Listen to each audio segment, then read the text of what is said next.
And there we have it. So that's a clean and fresh and perfectly good bearing. That will go back into my wheel in a moment. And the other thing I would state, and it's a statement, if you reuse bearings where you've pulled through the rolling elements, you would be putting pits into the raceways, and it is generally, well, it's regarded as very poor practice. In a professional context, if you do it on a piece of machinery that was fairly critical, that would be regarded as negligent. Okay, folks, was it right of me to press this bearing back into the hub from whence it came? That is one of the questions that's been raised. Now, looking at this bearing, it looks structurally sound. I don't see anything wrong with it. The grease is fresh and clean. And when I manipulate it in my fingers, I feel absolutely nothing. It feels low resistance. I don't feel any graveliness or grittiness. And the human fingers are very sensitive. There's a lot of nerve endings, and you should be able to feel something if it was damaged, but I don't feel anything at all. So from a bike application perspective, this to me seems absolutely fine to use. Now, what we're going to do is we're going to cut the outer race apart with a grinder. We're going to leave the inner race completely intact, and we're going to remove the balls as well. We're going to examine each one and see if we can see any damage to the bearing. And I would conclude that if you can't physically see any damage with the human eye to the raceways of this bearing, I would say it's undamaged.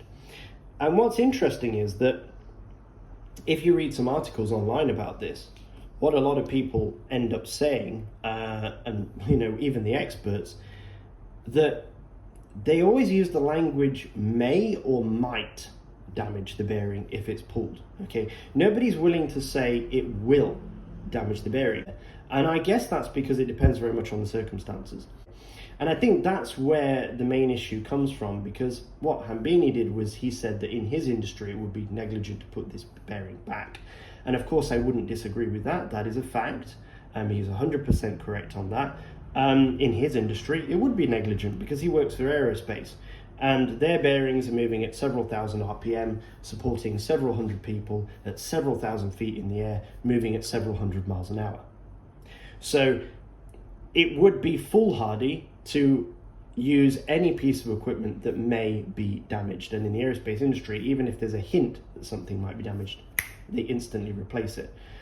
It's a bit different when we're talking about a bicycle wheel. This bearing here will probably do tens of thousands of kilometers with no issue. And you will never notice any difference in this bearing to another bearing. If I gave you two identical bearings, this one pulled and one not pulled, you wouldn't tell the difference. Simple as that. And it's a little bit like comparing myself as a bike mechanic with an aerospace engineer. It's a little bit like saying, well, a veterinarian doctor, when they do something to their patient, which is maybe a puppy, we all love puppies, is very different from when a human surgeon working on your grandmother does something, right? So the human surgeon doing the triple bypass of your grandmother has to adhere to certain standards that the veterinarian does not. Does that mean, the veterinarian is wrong to not abide by those same standards? No, of course not. Different industry, different standards. Then there's the moral question. Some people raised a moral question about it and said that it was immoral of me to put this back because I intend to sell the bicycle that it came from. Well, I do intend to sell the bicycle, but until I do, that bicycle belongs to me. I can do whatever the hell I like with it because it's my property. If I want to set it on fire and waste $8,000, I can.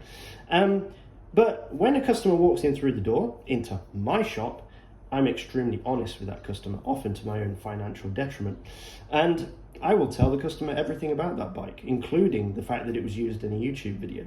And if the customer has issue with that, it's a very easy fix. We can just either replace the wheels, replace the bearing, give a discount. But if it's immoral to sell the bike with this bearing, then I would argue it's immoral to sell a bike second-hand. The only time it's immoral to sell a bike second-hand is if you don't disclose to the customer the history of the bike. If you do, it's not a moral argument. The customer can decide whether they want to buy the bike or not. If you ride your bike, down the road, you fall off and you damage something, but you hide it from the customer, then that would be an issue. But as I have no intention to hide this, as I've made videos on it which are public to the world, then that's not my intent, so it doesn't really matter as far as I'm concerned.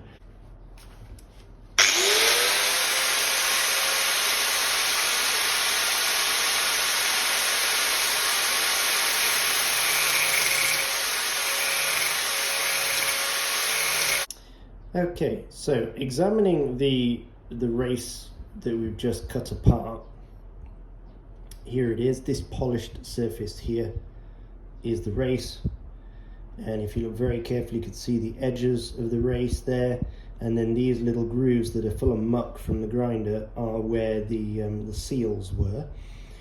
But if you notice, it looks rather polished and rather clean and without any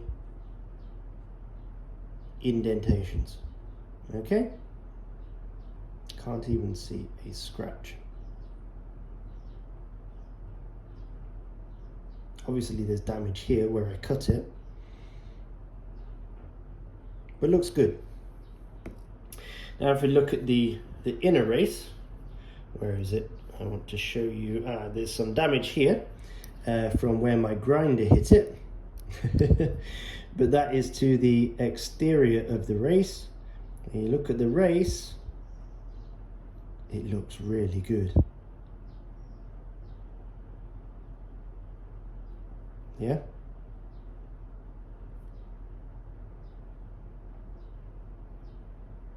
There's a lot of reflection lines, but there's nothing in the material that I can see.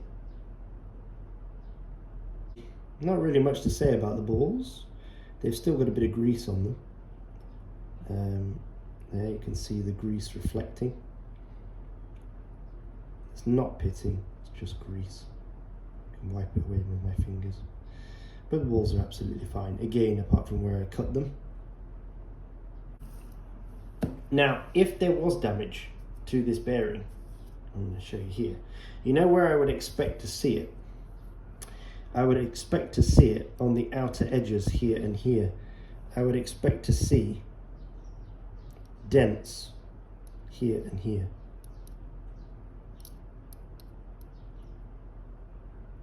But it's like a mirror finish, and I don't see any dents in this race.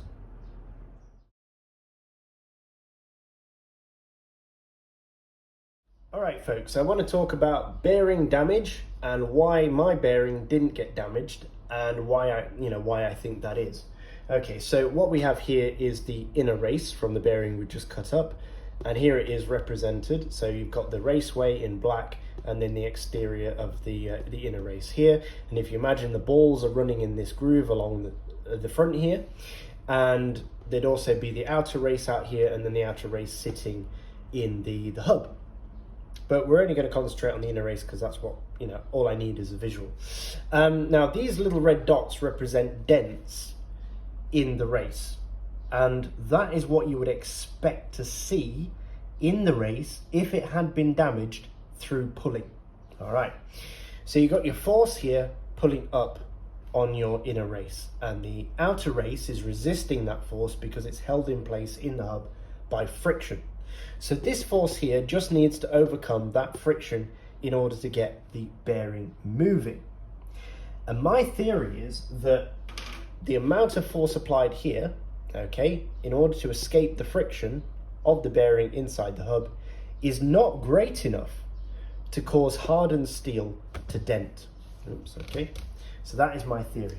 Now, I want to show you a document that I found while I was coming up with this investigation. Bearing Damage and Failure Analysis by SKF, which is a very famous bearing manufacturer. It's 106 pages long. And I guess it's a little bit sad to say, but I actually found it really interesting. But there you go. And I'll show you the first picture that I found. There's only like 2 or 3 pictures that I could find that displayed the kind of damage that we should be looking for. And this one is figure 37, and it says indentations at ball pitch. So ball pitch is along this edge here on the raceway of a double row angular contact bearing. Forget the double row part because we just have a single row, but all theirs is like a double stack bearing, if you like, but it's pretty much the same thing, resulting from incorrect mounting. So in this scenario, when the person was mounting the bearing, they did something wrong. I'm guessing they used way too much force, and as a result of that, the balls that sit in the race smashed up against the outer edge of the raceway and caused these little teardrop shaped dents, which you can see highlighted by the red arrows in the picture.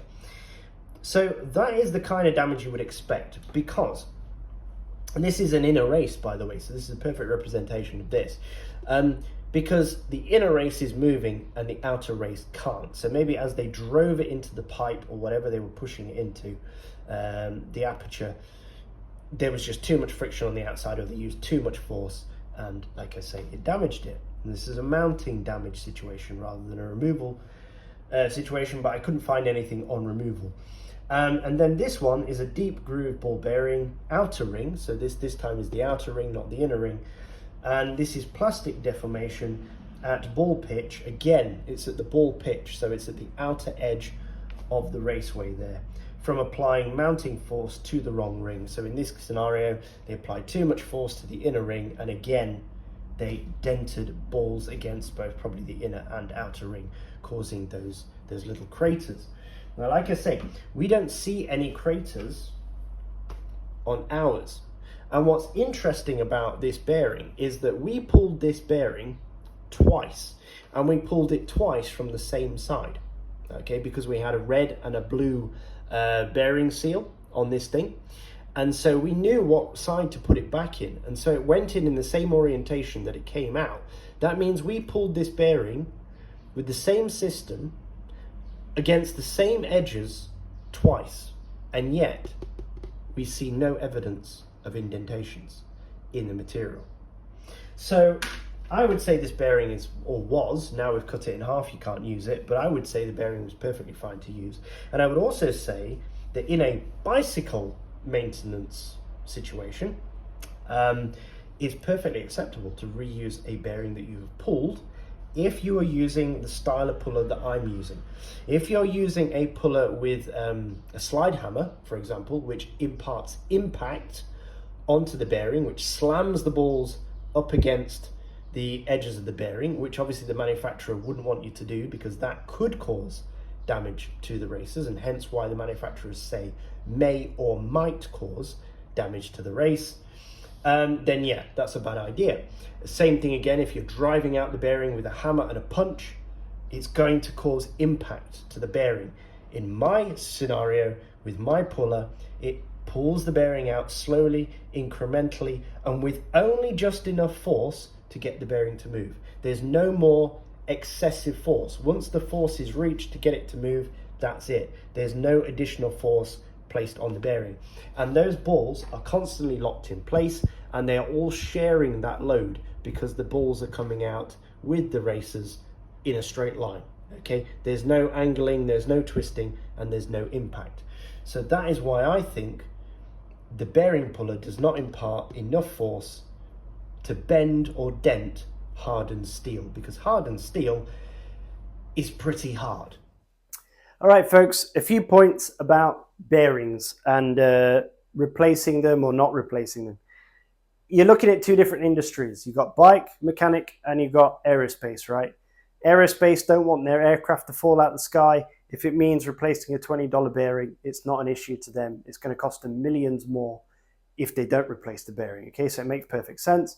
Don't forget also that our mutual aerospace engineering friend runs a company that sells bearings. So of course he's going to say to you, you always need to replace your bearings because that makes him more money.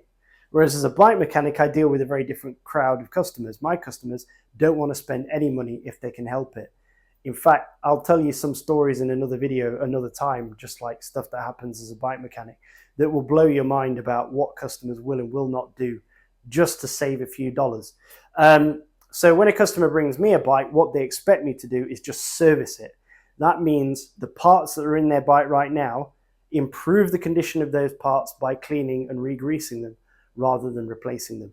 Because if they have to replace all the wheel bearings in their wheels, with nice high quality bearings like these from DT Swiss, it's going to cost them 120 bucks for one set of wheels, right? And that's not including the headset and the bottom bracket and stuff like that. So customers don't want to spend that kind of money. They just want to pay me for my labor, and I have to pull those bearings out, re-grease them, clean them, dry them, re-grease them, and press them back in. And that is the reality of my life as a bike mechanic. And that is why, for me, it's second nature to do it. And I've done it for my own bike as well. I've had situations where I've run out of a particular size of bearing.